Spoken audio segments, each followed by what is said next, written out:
The politicians who thrive in the years ahead and the parties which thrive in the years ahead are the ones that are going to be offering a compelling narrative around the theme of security, both economic and cultural. It is not going to be either or. It is not going to be increase the salience of one, decrease the salience of the other. It is going to be a narrative that will speak very loudly and convincingly to voters' desire for a much greater degree of economic security, but also a strong desire for cultural security, for protection from an array of perceived threats that they feel. And now, The Good Fight with Yascha Mounk. Donald Trump has just been indicted and will stand trial in New York on charges most likely of having paid hush payments to Stormy Daniels. It would give me great pleasure to see Donald Trump behind bars. Trump has attacked the most fundamental aspects of America's political system, including the idea that free and fair elections should determine who gets to be in office. It is evident that he has gone to the very limits of what is legally permissible in all kinds of circumstances for many years, and well beyond the limits of what should be morally acceptable. And there's always some satisfaction in seeing the application of a noble and hard-won principle that all men are equal before the law, that nobody is exempt from its reach. And yet, I saw the breaking news alert about Trump's indictment and had a sinking feeling. For the last months, the best case scenario was slowly coming into view.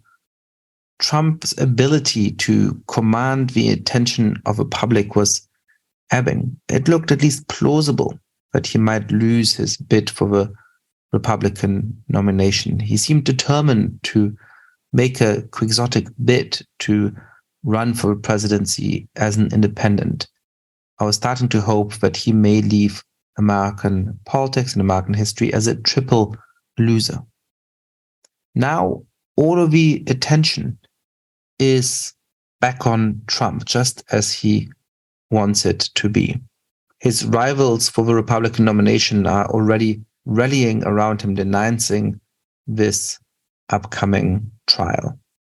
And as news about the likely indictment started to trickle out over the last weeks, Trump's standing in primary polls increased significantly.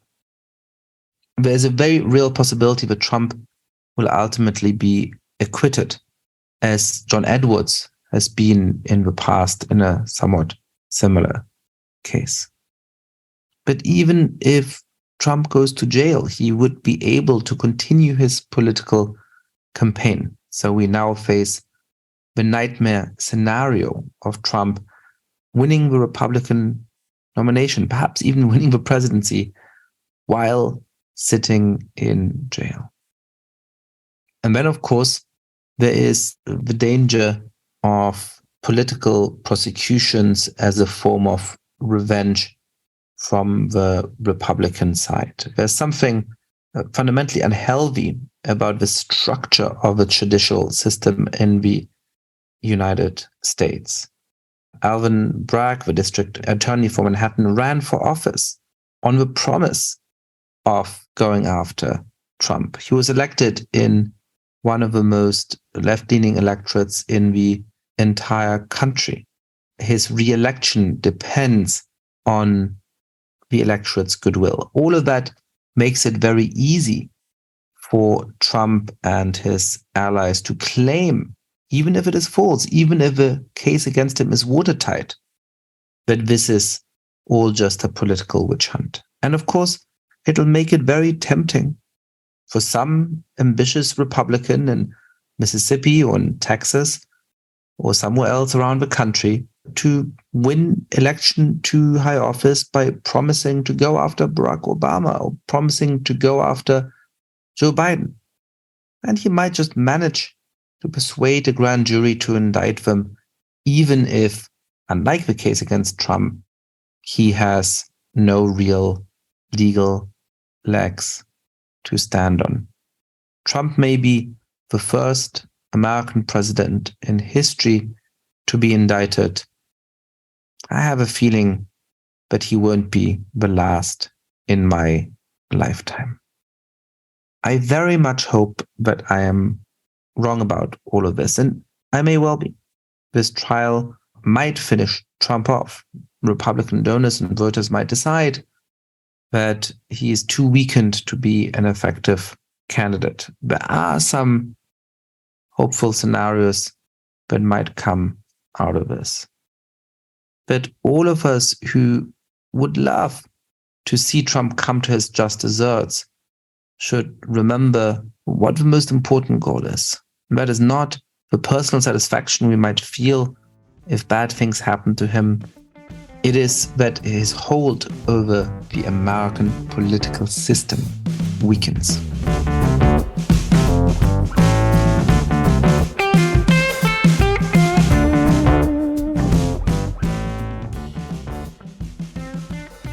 My guest today is Matthew Goodwin. Matt is a professor of politics at the University of Kent and the author of a number of interesting books, including most recently Values, Voice and Virtue, the New British Politics. We talked from a kind of comparative perspective about the basic realignments of Western politics over the course of the last 40 or 50 years.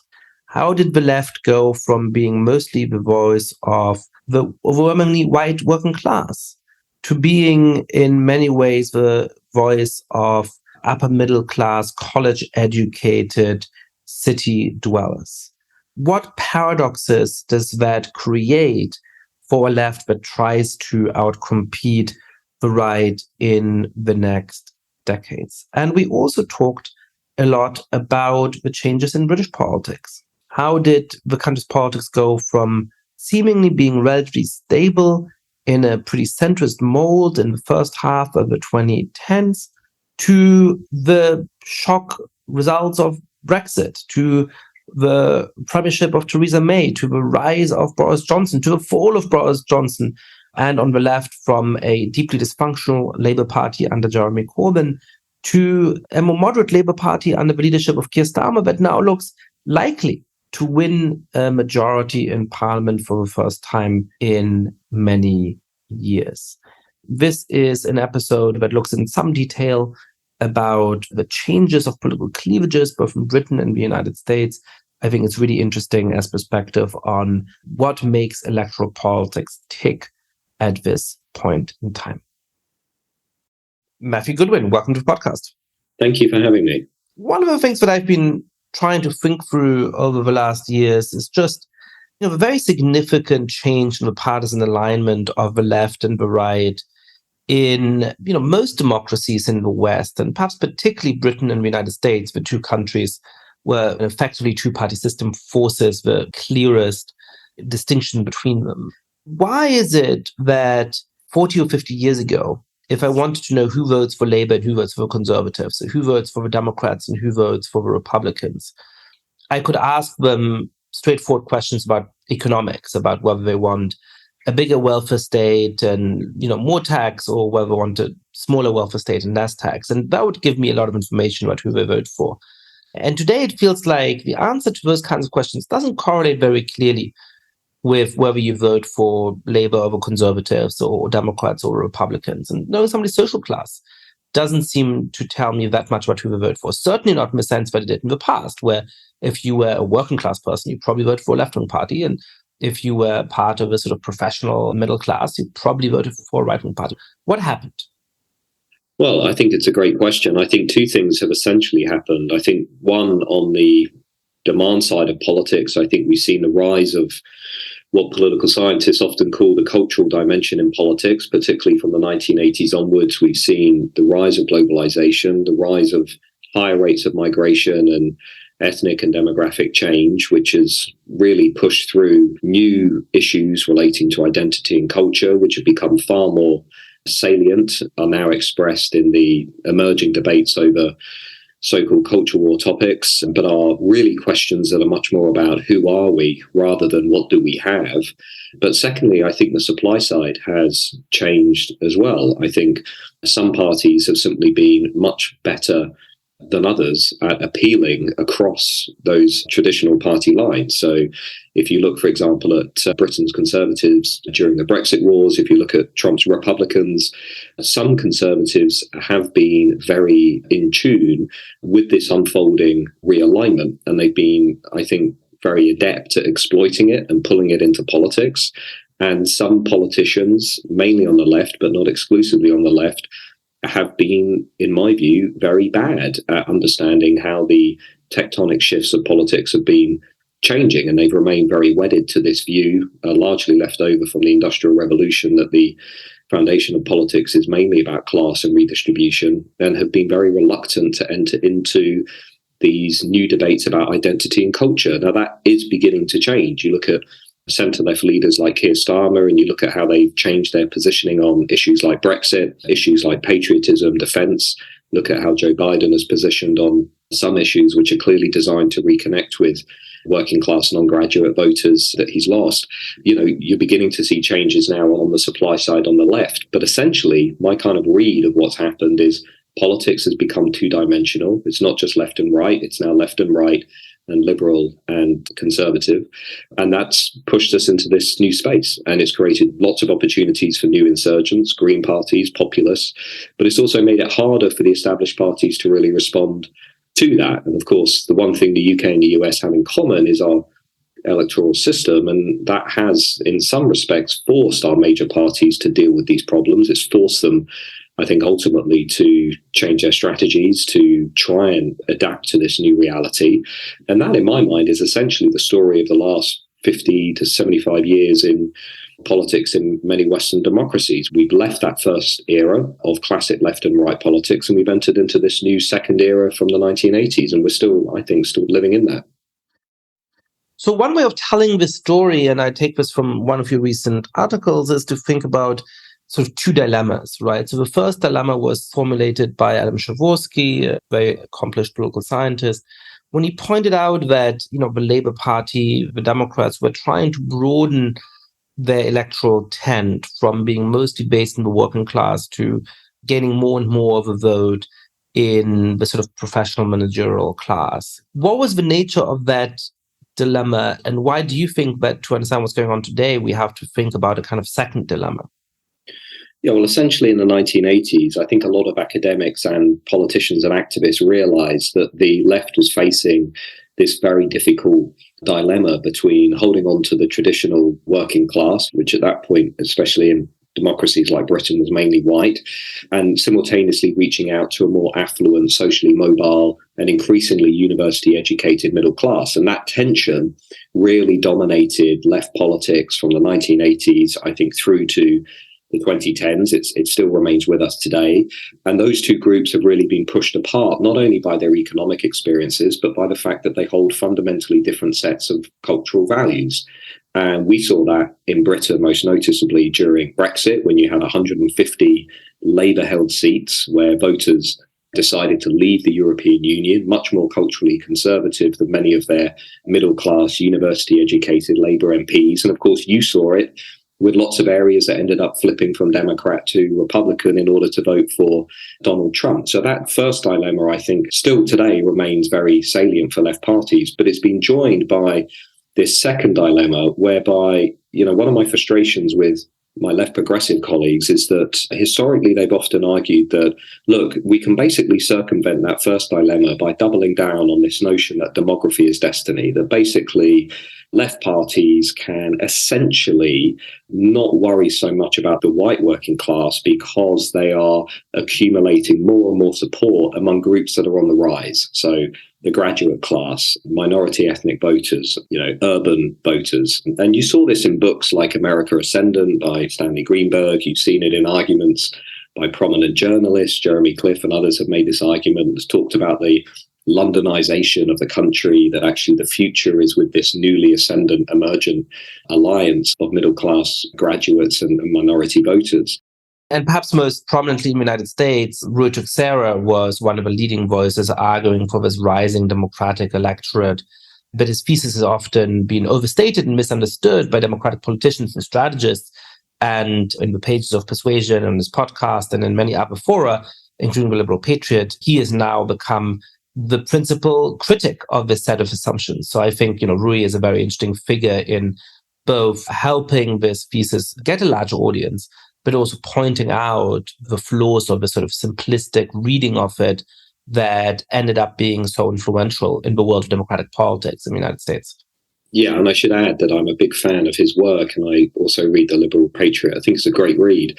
So building on that, however, what essentially has happened now is I think what that narrative lost sight of. Firstly, it exaggerated, as you say, Yascha, the pace of social and demographic change. These groups were not growing as quickly as many people thought they were. And secondly, it overstated the importance of geography. One of the reasons why Boris Johnson, for example, was able to win the largest majority for any Conservative since the days of Margaret Thatcher was because many of the sort of very strong Remain voters who wanted Britain to stay in the European Union, who loathed everything about Boris Johnson, many of these university graduates and also minority voters concentrated in the same types of areas. They concentrated in the big cities and university towns. And in a first past the post system, right, you need to build that widespread support. You don't want this narrow, concentrated support. So the narrative also overlooked the importance of geography, but it also overlooked a third point, which I think is increasingly important. And I know that you've written about this, others have written about this, that it really overlooked the growing divergence in the policy preferences of white graduate liberals on the one hand, and minority working class voters on the other. And they do look at a lot of these increasingly salient cultural questions around identity, around gender, around history, around policing in a very, very different way, not only in America, but also Britain.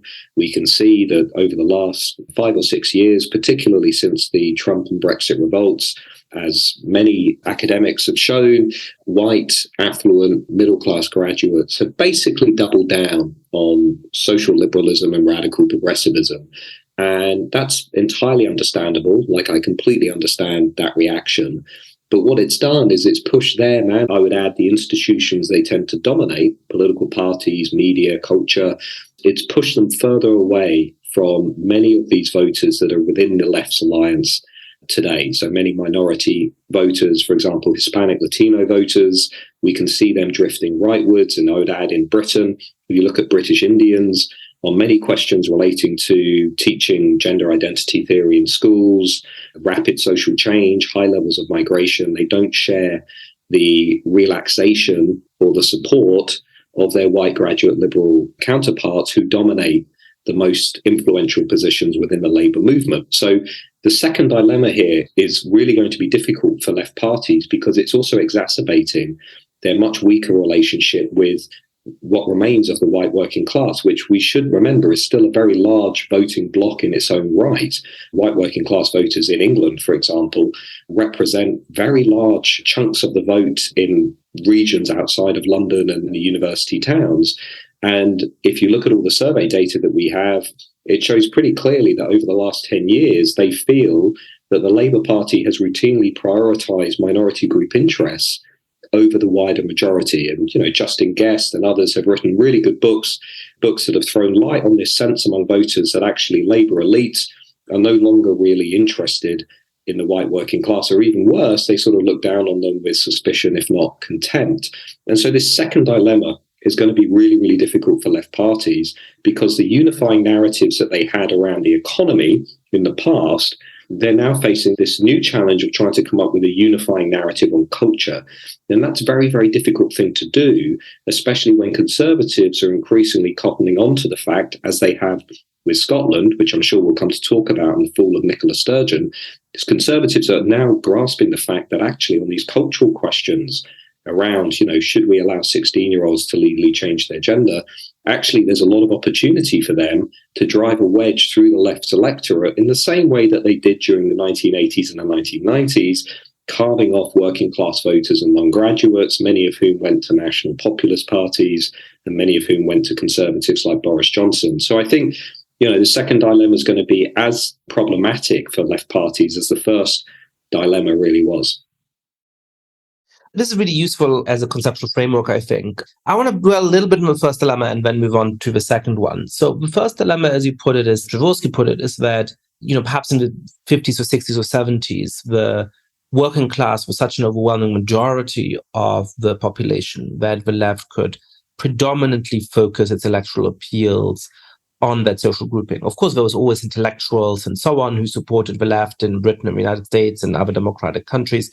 But they were perhaps intellectually important, perhaps important for the cultural life of the country, but not such an important electoral force. And then because of, I suppose, a number of changes in the structure of industry and the economy, the rapidly rising middle class, the rapidly rising number of people who were university educated in the 60s and 70s and 80s, the left started to realize to build this winning electoral coalition, we really have to put together our traditional strength in Pennsylvania in the United States or in what's called the red wall seats in Northeast and elsewhere of England with these most affluent suburban areas or the sort of university seats in the United Kingdom or more and more constituencies within London and so on.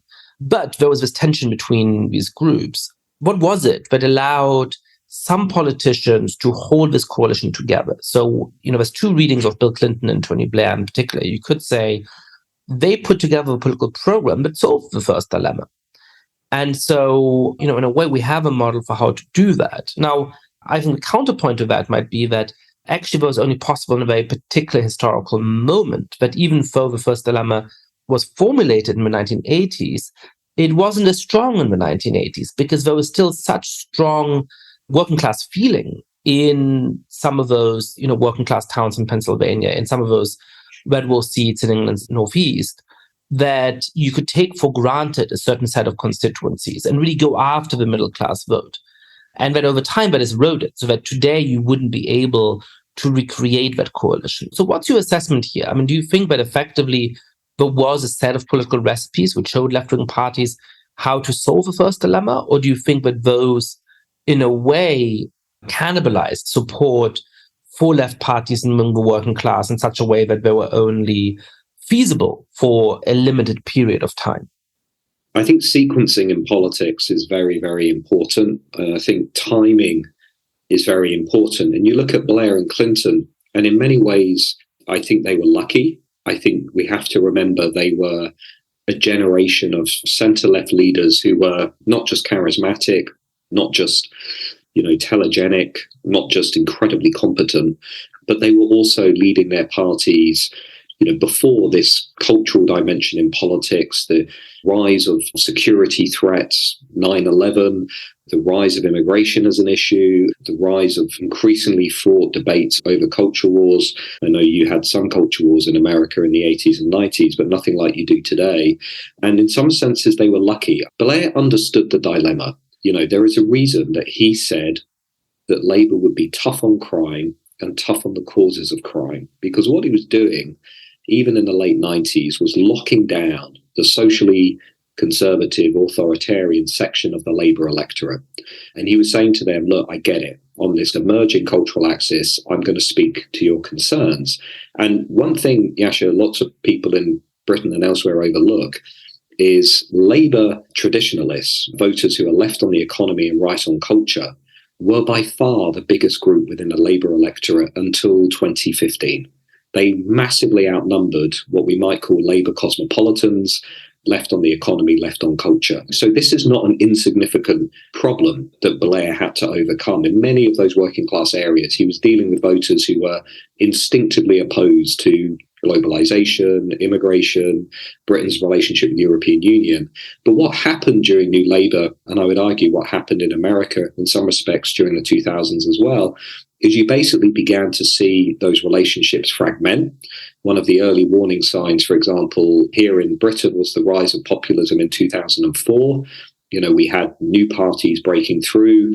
And by the time you got to the 2010s, a lot of things that happened during the New Labour years really began to pick up momentum. So it wasn't that Blair solved the first dilemma. I personally think he was lucky in terms of timing. He was also shrewd in terms of doing what he could within that context to try and speak to it. But by the time you get into the aftermath of Gordon Brown and the financial crisis, and then we have the refugee crisis in Europe, and then, of course, we have the Brexit referendum in 2016.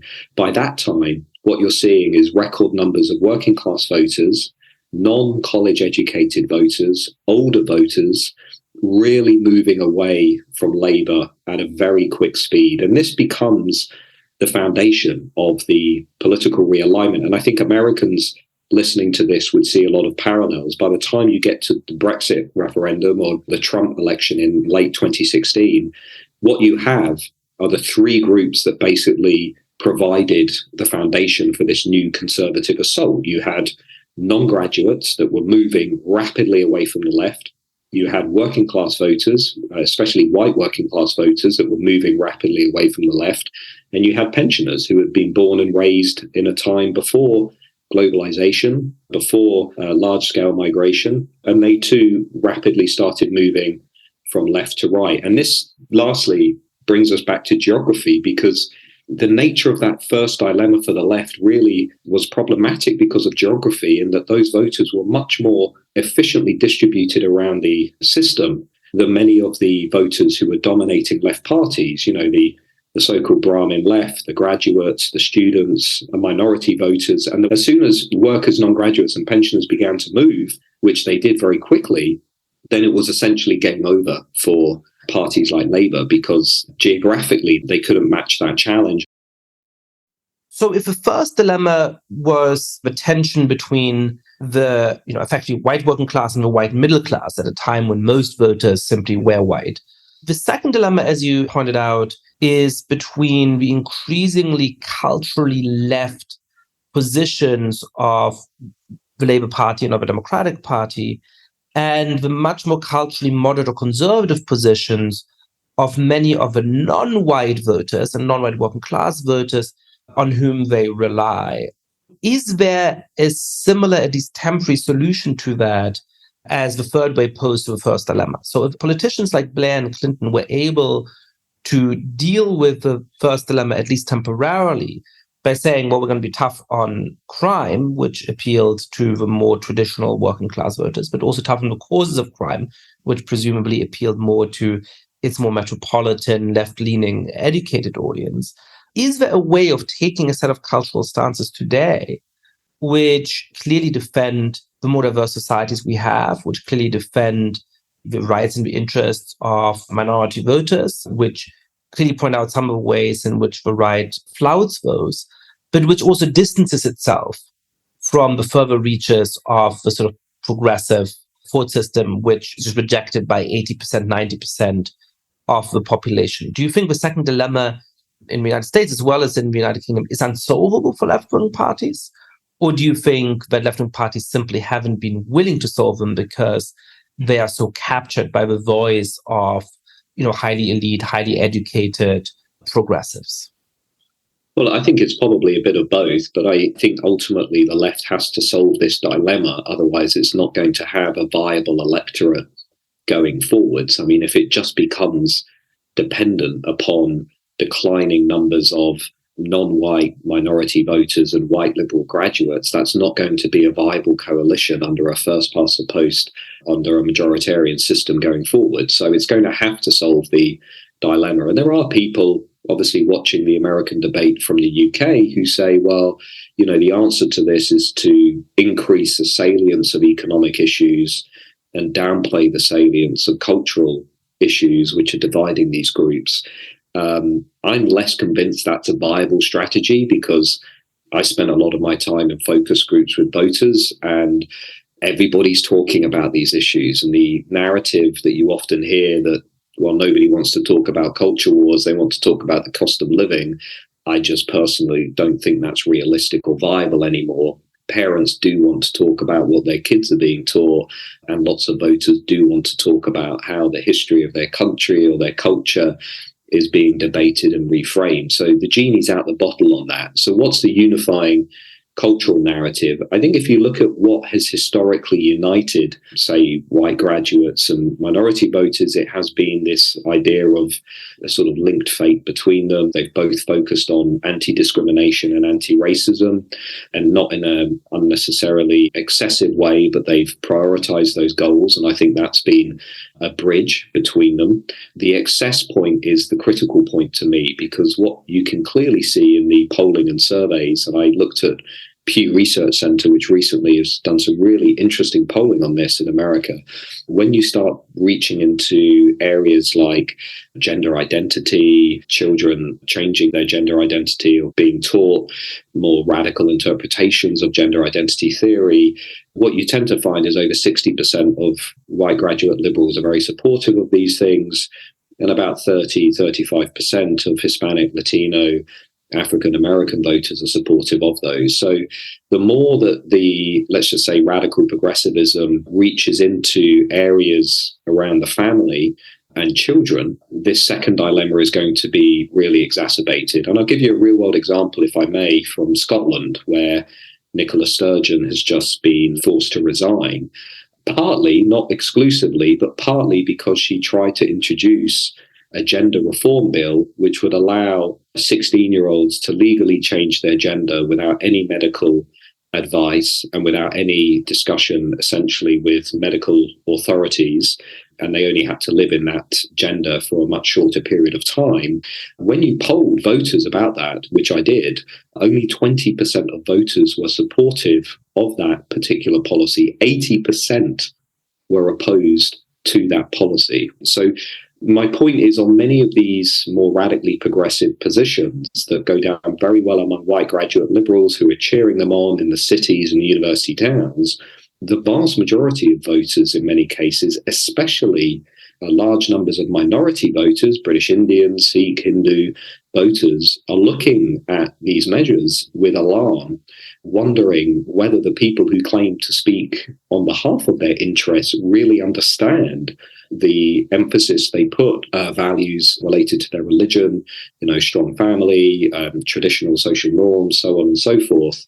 And this is going to become a big problem for the left. So I think the unifying narrative in my mind is to stay focused on anti-discrimination, anti-racism, to tone down and distance itself from the more excessive and, I would argue, contested positions around gender identity theory, and to try and also, if possible, increase the interaction between many of the white graduate liberals who are running left parties today and many of the people who are voting for them. Because, there is a supply side issue here, Yascha, in that many people who are now within politics, if you look at, say, the House of Commons in Westminster, the largest single tribe of MPs in Westminster today are political careerists. They've never worked outside of politics.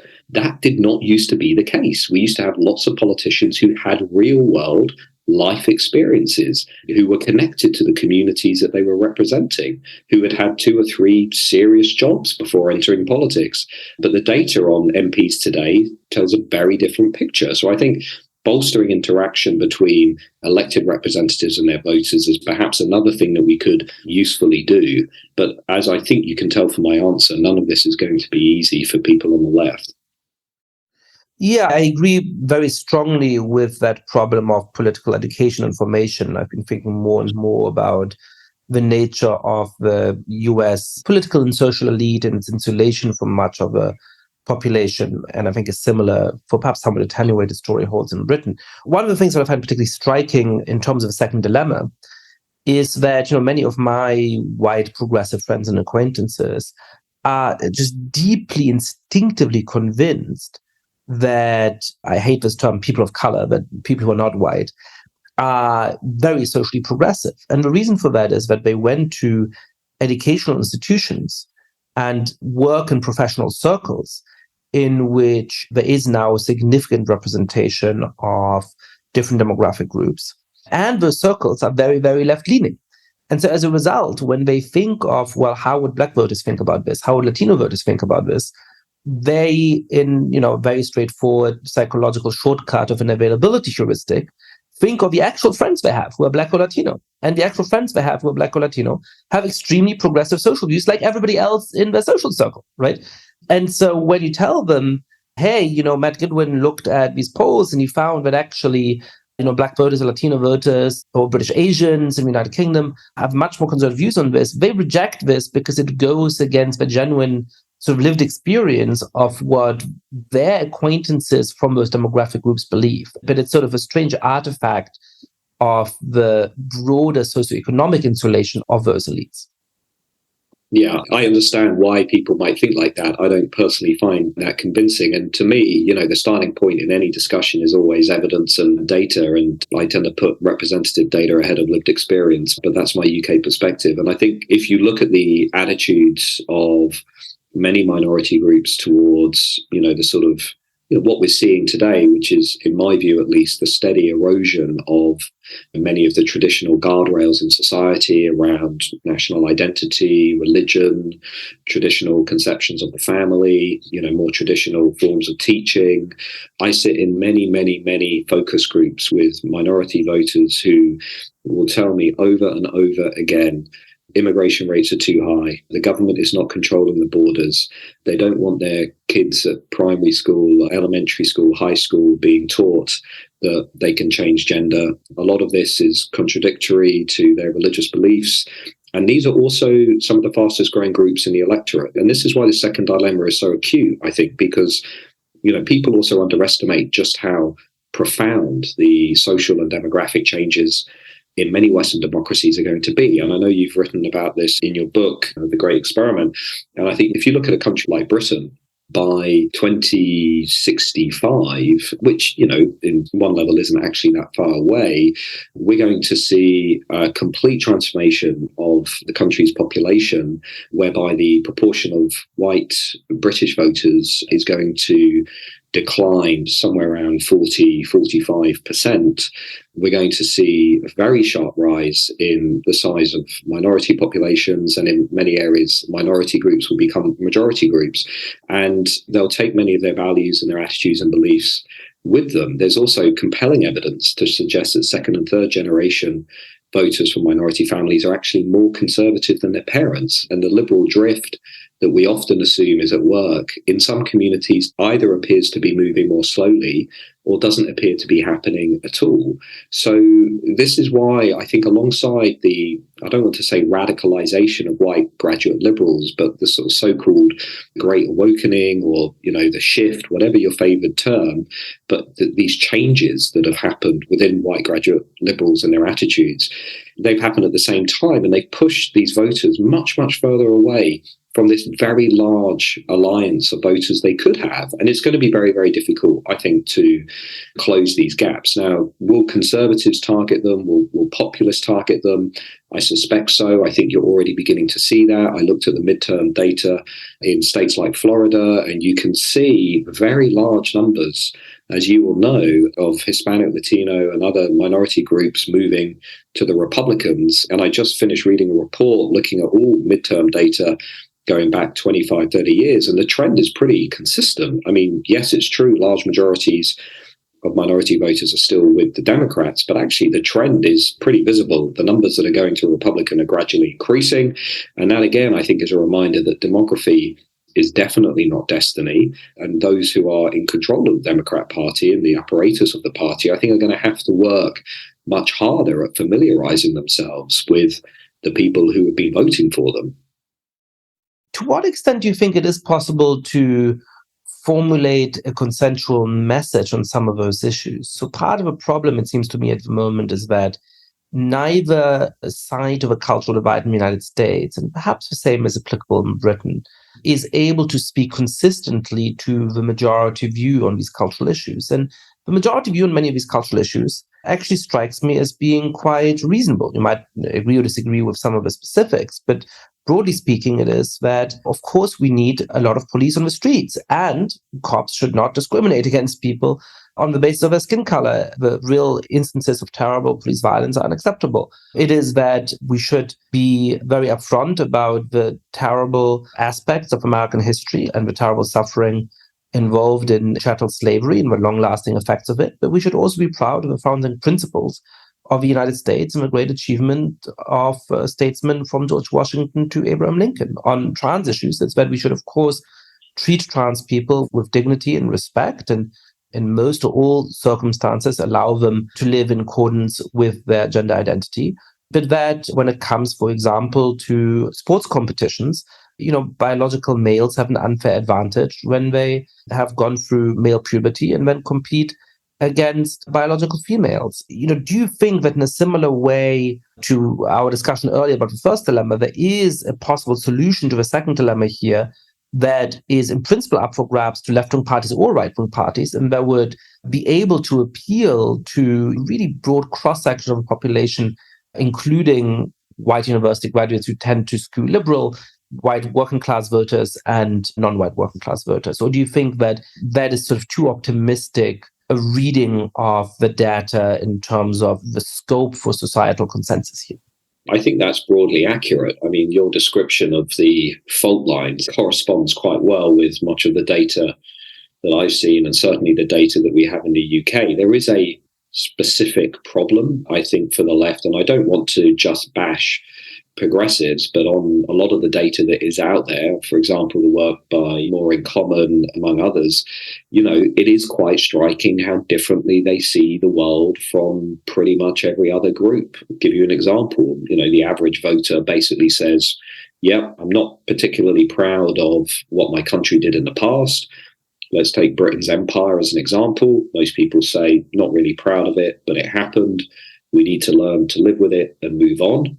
Progressives take the view that we cannot move on as a society unless we have addressed and dwelled on this historical injustice.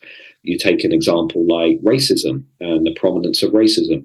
Most people, on balance, do not think their society is very racist. They accept that there is discrimination. They accept that some minorities are discriminated against, and they are firmly opposed to that.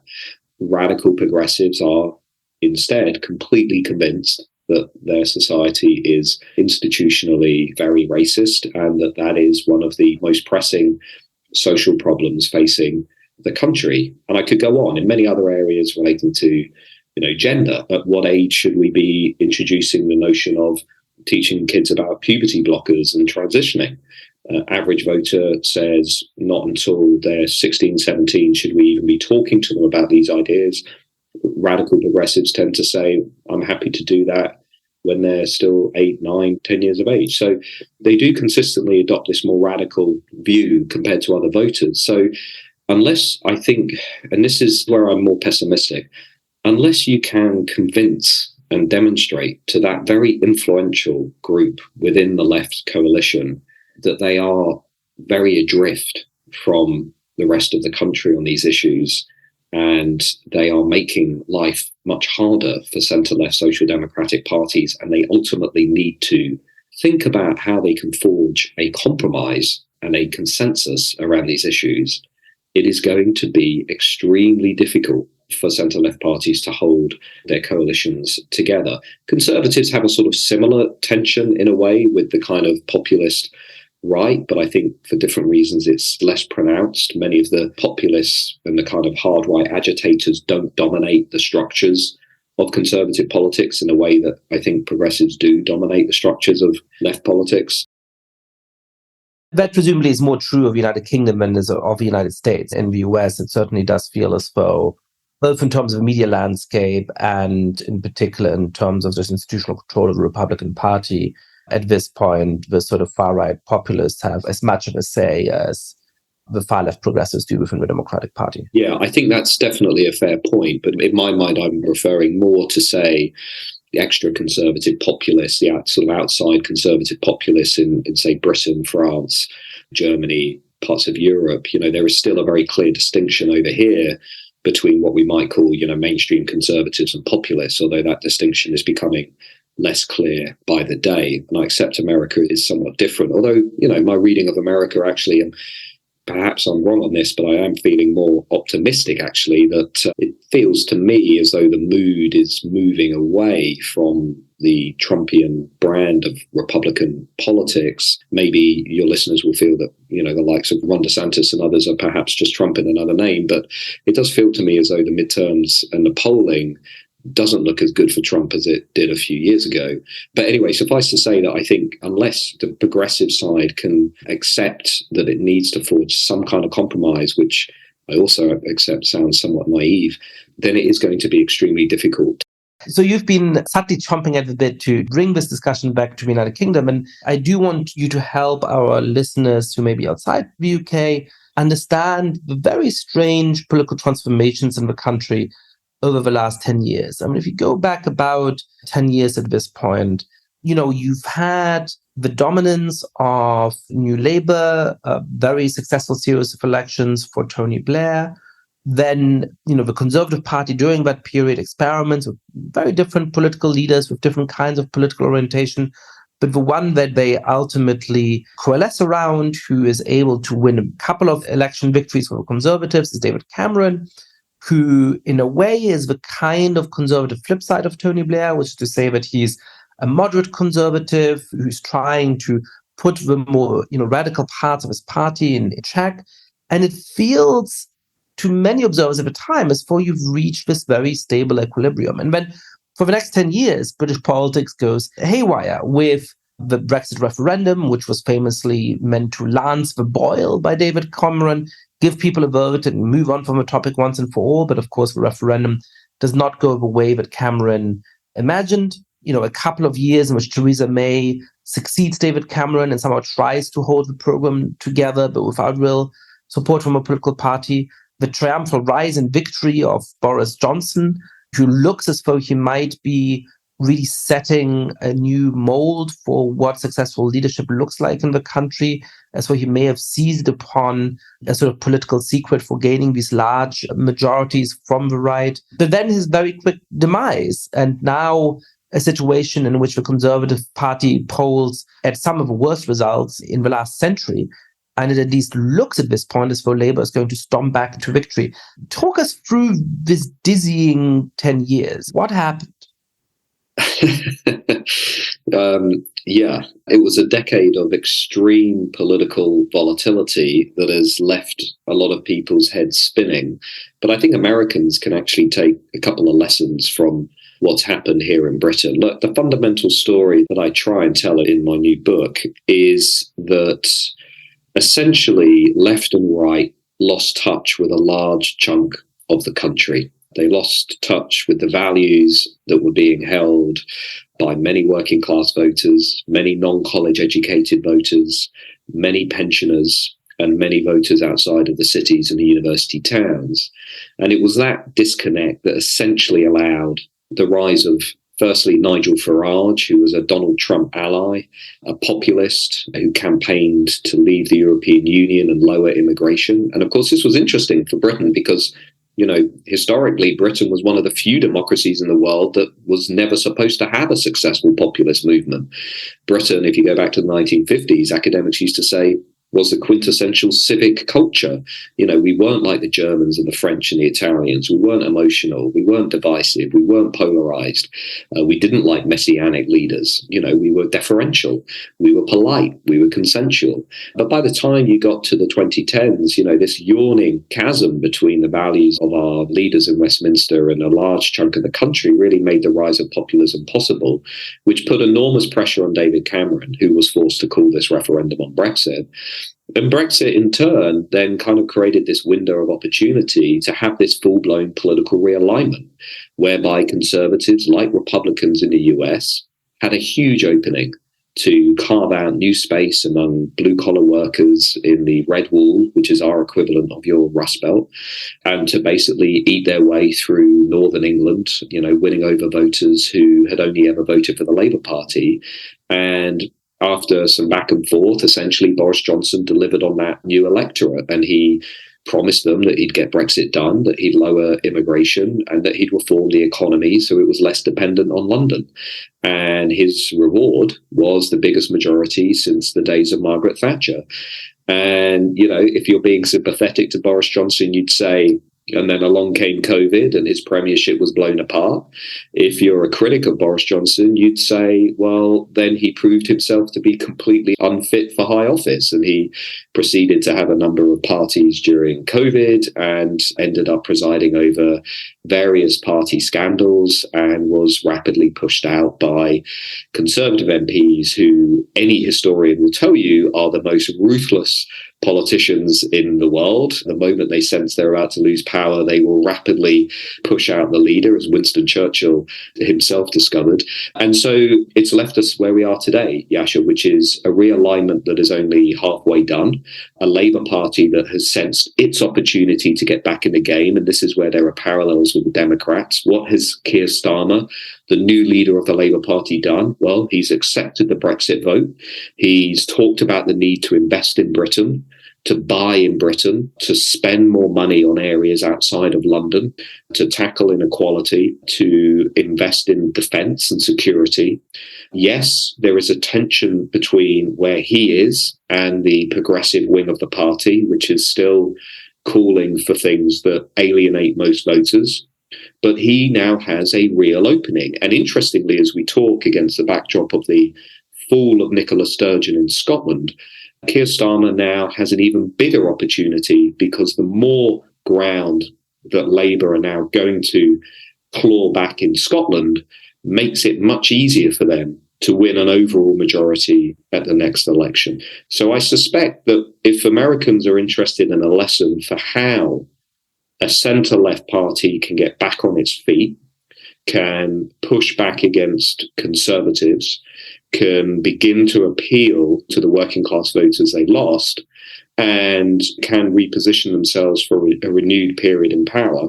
The Labour Party hasn't got everything right, but it's certainly got a lot of things right, which is why we're currently headed for the first Labour majority government since the era of Tony Blair, who was in fact the last Labour leader to win a majority in 2005. So let's dig down into two big personalities here, Boris Johnson and then subsequently Keir Starmer. When Johnson won this huge parliamentary majority, it did seem as though he had hit upon a kind of political recipe, which is to be robustly centre-right on culture without being bigoted, without scaring off minority voters, without being extreme in the kind of way that Donald Trump was, and moving the party firmly into the center or even the center left on the economy, promising big investments in the poorer parts of the country and so on. As you outlined, that promise didn't work out. But I think there's an important question here about, did it not work out, whether it is because of Johnson's deep personal failings or because of unlucky timing of the pandemic, but for reasons that are effectively contingent? Or did it not work out because actually in practice, it is impossible to keep together the kind of political coalition that Conservatives had built? We talked a bunch about the left-wing version of these different dilemmas of trying to keep these very different electorates together. Is there a right-wing version of this dilemma where, in an electoral campaign, you can manage to appeal both to older people in the home counties, the sort of affluent parts of Britain who are quite traditional and who are sort of very much middle class or upper middle class, as well as these, disgruntled working class voters who have lost faith in the left. But then once it comes to governing, the interests of those two groups are just too separate. Is that part of what happened to Johnson? Or do you think that a future Conservative politician could, emulate Johnson's electoral appeal, combine it with more competence, perhaps a little bit of better luck in terms of the kind of challenges that face the country at that time, and win big, stable majorities? Well, I think you've got your finger on the pulse there, actually. I think essentially to understand how the Conservatives lost this realignment, you have to understand Boris Johnson. He was always misunderstood. People who compared him to Donald Trump never understood who he really was. Boris Johnson at heart is a liberal. He's very relaxed about multiculturalism, immigration. He campaigned for Brexit, but not to do with reasons around migration. He comes from a tradition within the Conservative Party that is really passionate about free trade, is very skeptical about anything that looks like protectionism or bureaucracy. And he ultimately, deep down, if you really want to understand Boris Johnson, you have to understand, I think, that he just wants to be liked. I mean, he wants to be liked by everybody. You know, that's why he campaigned so hard when he was mayor of London. Not an easy thing, you know, for a Conservative to win London twice, but he did it. And then when he became prime minister, you know, he found himself in a very awkward position because he won this massive majority by winning over the largest number of working class voters since the days of Margaret Thatcher and the Falklands War.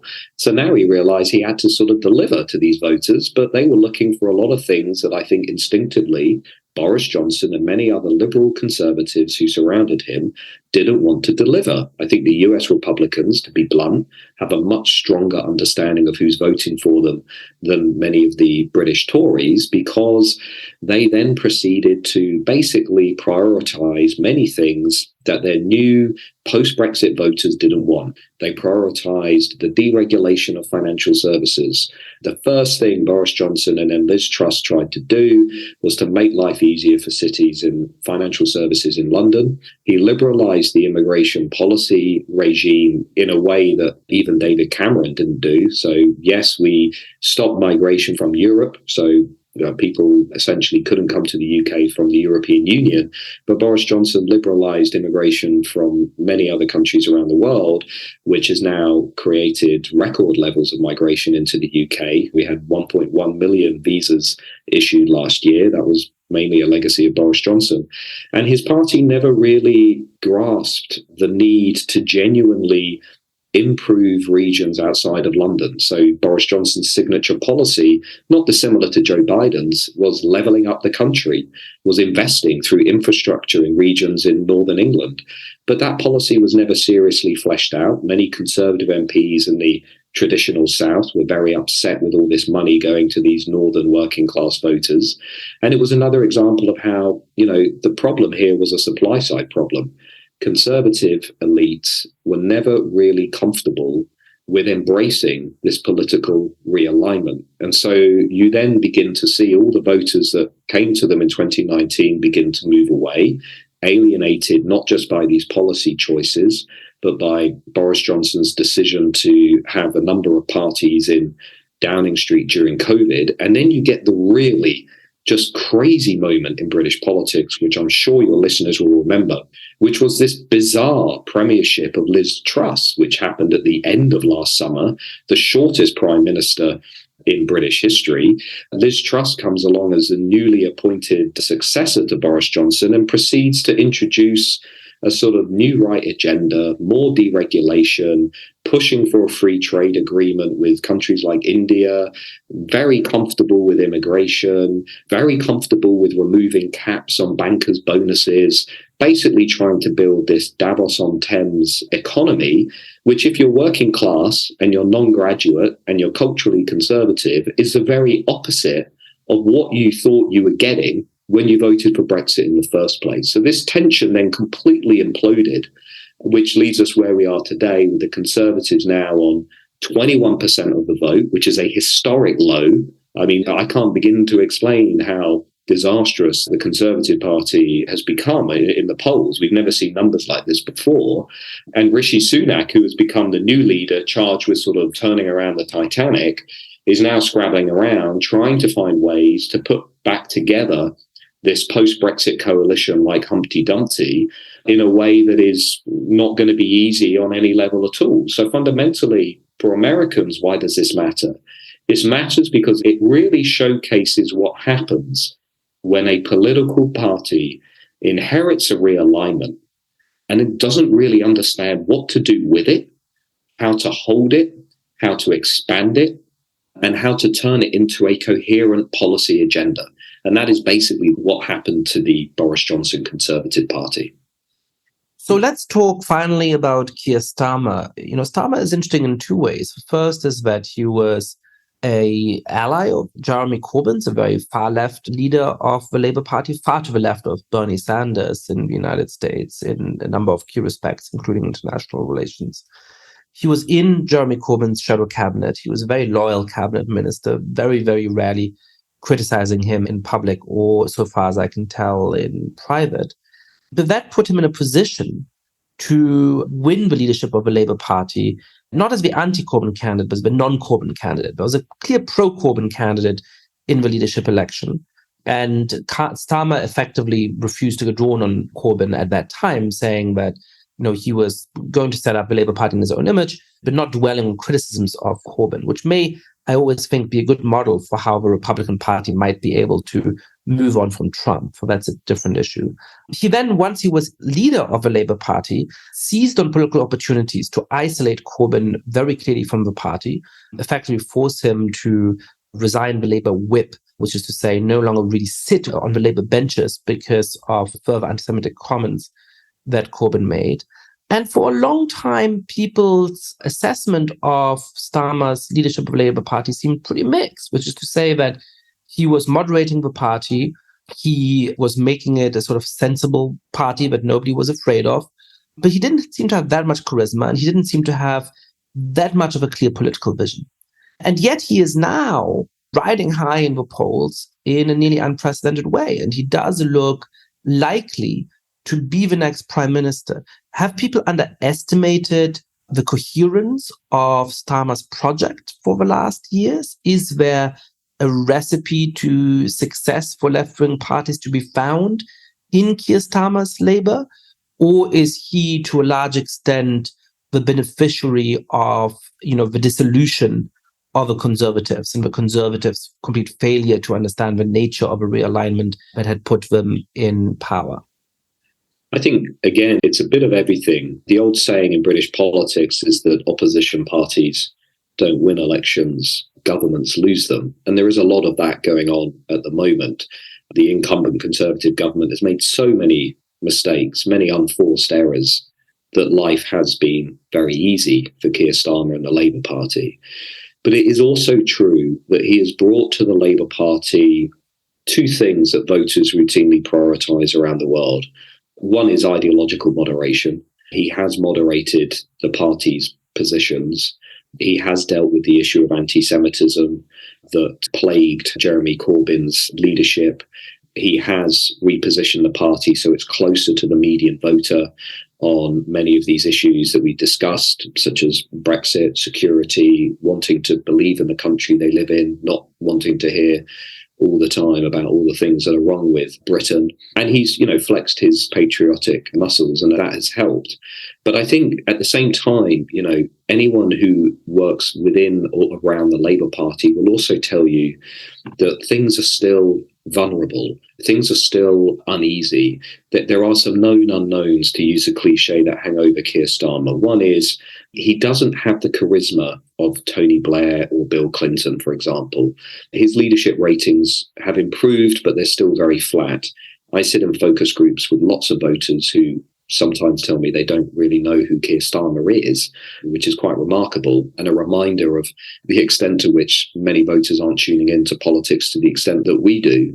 He has a problem on his left flank. Many Corbyn supporters are now absolutely openly hostile towards Starmer and his leadership. That may be pointing to a problem with turnout and mobilisation at the next election.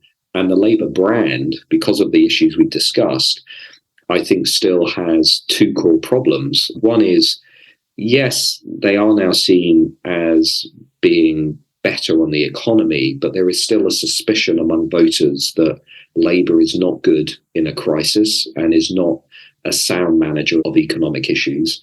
Starmer has to deal with that, and he is dealing with that, but he needs to maintain that clear line. And the second is immigration.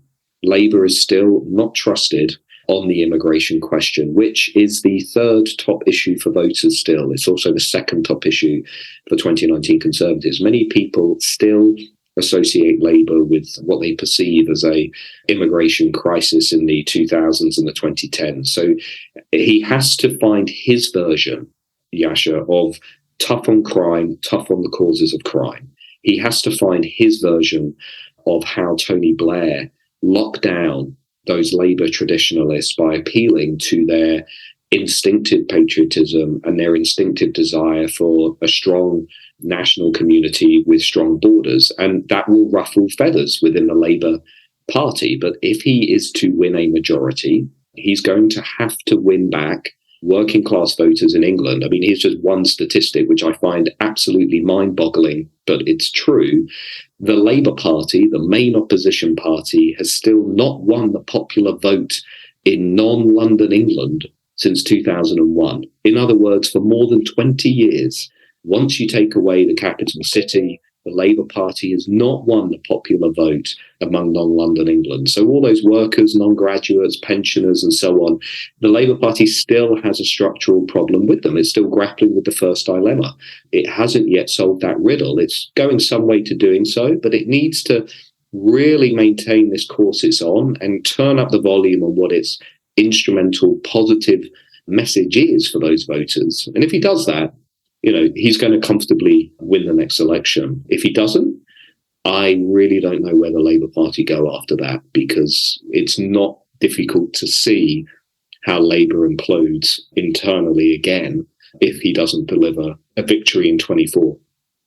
Let's, for the final question, widen the angle again. One of the themes in this conversation is the way in which political elites and party elites often fail to understand the reasons for their own success and end up screwing it up.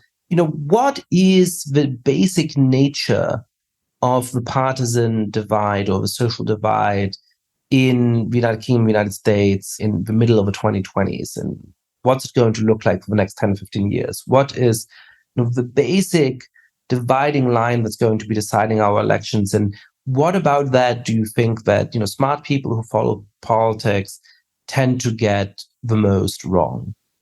It's a big question. But I think, as I alluded to earlier on, I think, the politicians who thrive in the years ahead and the parties which thrive in the years ahead are the ones that are going to be offering a compelling narrative around the theme of security, both economic and cultural. It is not going to be either or. It is not going to be increase the salience of one, decrease the salience of the other. It is going to be a narrative that will speak very loudly and convincingly to voters' desire for a much greater degree of economic security amid all of the things that we're seeing at the moment, but also a strong desire for cultural security, for protection from an array of perceived threats that they feel. And, the idea that we were entering into this sort of, before the pandemic, the kind of, roaring 20s and the good times has been rapidly, I think, replaced by a very threatening environment for voters, where they are rapidly falling down the hierarchy of needs, and they are focusing very squarely and clearly on physical security, economic security, and also those guardrails that they look to as a source of security, family, identity, community, all of those things that historically they've looked to for that. And politicians who grasp that fact, and this is why we often talk about the formula of leaning a little bit left on economic issues, leaning a little bit right on cultural issues, is a bit simplistic, but you can see it applied. I mean, the reason Keir Starmer in Britain is doing well is because basically he's sort of beginning to do that. If you look at why Biden has perhaps outperformed some expectations, I mean, I can see some pretty clear appeals to workers and non-graduates around things like infrastructure and so on. I mean, he's not gone as far, certainly, as Starmer has. When you look at Italy, I can see some similar things there too. But I think it is going to be this theme of security that is going to really permeate both economic and cultural. It's going to be, 24, both for the UK and the US. It's an enormous year politically, and it's going to have all kinds of interesting implications for, those of us who watch politics and study it. And I think there's going to be some really interesting comparisons between the Democrats and Labour and the Republicans and the Conservatives. And those parties are both going through very similar strategic challenges, and they are producing, in some cases, similar answers, but in others, very, very different ones. And I think that those elections are going to give us some very interesting answers to these questions. Matt Goodwin, thank you so much for coming on the podcast. Well, thank you very much for having me.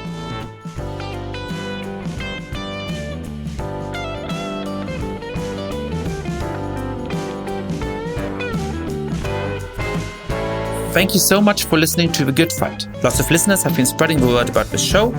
If you too have been enjoying the podcast, please rate the show on iTunes, tell your friends all about it, share it on Facebook or Twitter.